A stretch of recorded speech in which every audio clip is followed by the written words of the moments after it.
Our values are the things that are the most important to us, and our ideals are how we wish things would be. The difference between the two is the stuff that our raw material is made from, and it is the thing that creates each of our individual perception. So when we take a look at the raw material, what went into us being ourselves, we get a sense of how our values and ideals are formed.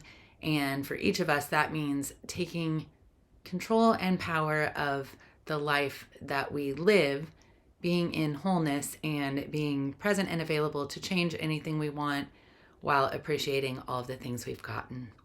I'm Tavish Cardiff. It is our Raw Materials Values and Ideals week, so we'll start talking about that pillar right now. At ORM, expectation is our enemy, and especially when it comes to the pillar of values and ideals. This is the mental pillar where we really get a sense of what's important to us. And for most of us, we pick up cues about that in the moment based on our triggers. When we get triggered, there are things that we care about that we might not place very highly on our values list in a regular setting, but when we're emotional, we don't have the clearest sense of what that actually means for us. As we work with the values and ideals pillar, what we're able to do is create a sense of what our value system really does consist of, separate and apart from what we think it should be, which is how we start. When we start to think about what our value system is, it's a list of things that society has created for us that tells us what our value is. When we really get to our own value, we're now discovering our heart. We're now discovering the pain or trauma of our lives and what types of things might fill that hole so that it doesn't happen again. We're really looking at what is important to us as individuals and as it pertains to the experience of our life. So what we value is going to be different than what our best friend values. And, we think that we are friends with people who have the exact same or close to the same value system we do, but it's derived from such a different place that we, it may not be values that really bring us together more than ideals and the way we connect with someone on how things should be. And I think that is where we find ourselves as a human race, somewhere stuck in the space between what we value and what is ideal, and creating these expectations that things be a certain way. A values list is a vetted list. And by that I mean, take a look at the first list you make and see over a day, over 2 days, how it reorders based on paying attention to things in your life. And if you start asking the questions, the universe starts providing you opportunities to see the answers very clearly in relation to the questions that you asked. You begin to see the world open up for you in a way that it's always been open. It's just when you connect what's important to you, there is more space available to feel that and to see it and to grab those vibrations and hold on to them. So our first mental week, food, is all of the things that are out of our control. But values and ideals gets into the mental state of how we actually hold ourselves and how we want to hold ourselves. So what we want becomes important here.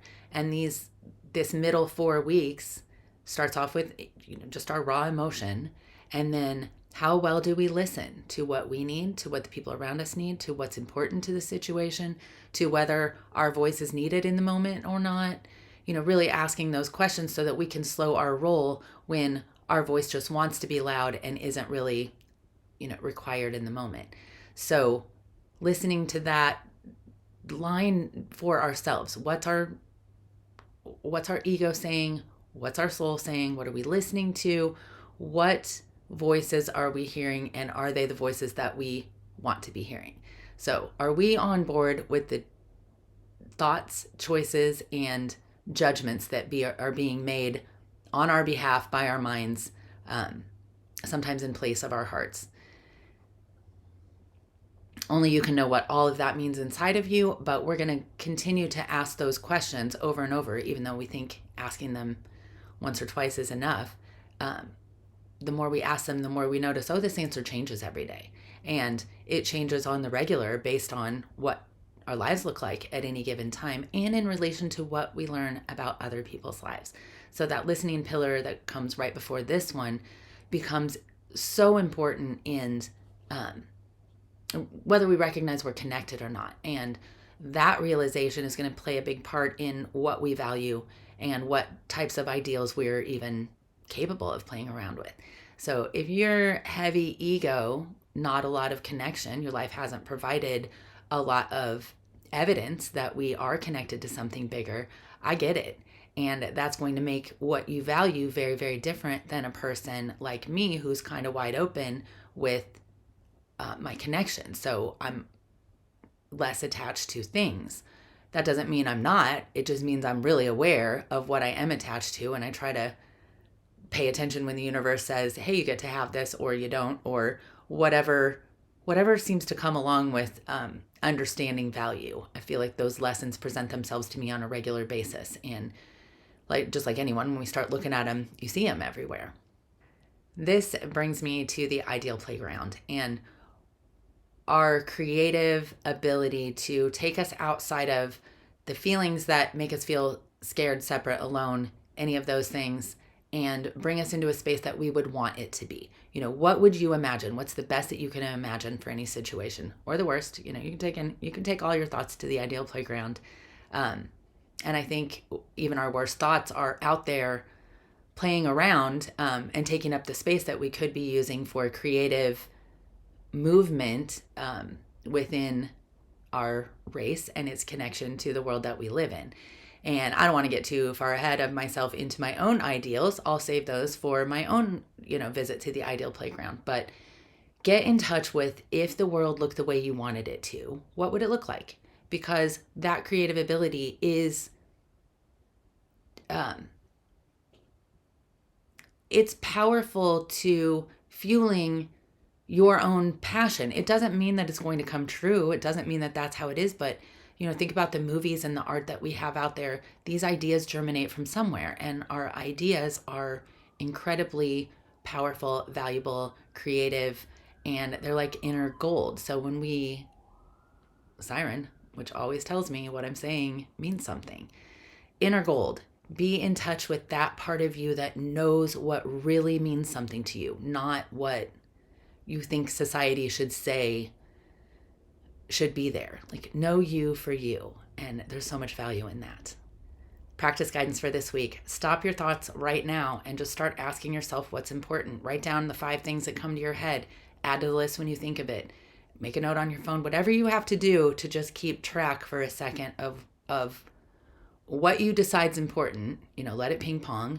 And then how you put that order together. And just keep noticing your own judgments as they relate to what you value, and let go of the things that make you embarrassed or you don't want other people to see this is your value. Like, let your you flag fly. You should be at the center and the heart of everything that you value. And the way to be connected and caring about other people is to be in touch with what you need from yourself and what you need for yourself. We'll be back next week to talk about conflict, which wraps these 4 weeks up with just such a perfect liberty and freedom discussion. So I can't wait to talk about it next week. Check out our website, ourrawmaterial.com. Check in with Quan Tracy Cherry at all of his mini Belief is Not Required and whatever else he does. Quan Tracy Cherry. Check him out. I value and find it very ideal that I have this platform and opportunity to discuss this arena, and I'm just going to ask for my own ideal playground's sake that we all take at least a spin through the 12 pillars, see how they resonate for you, see what they do to vibrate your inner passionate, connected self, and if nothing else, it was an exercise in asking yourself some fun questions. I'll see you next week for Conflict Week. Thanks so much.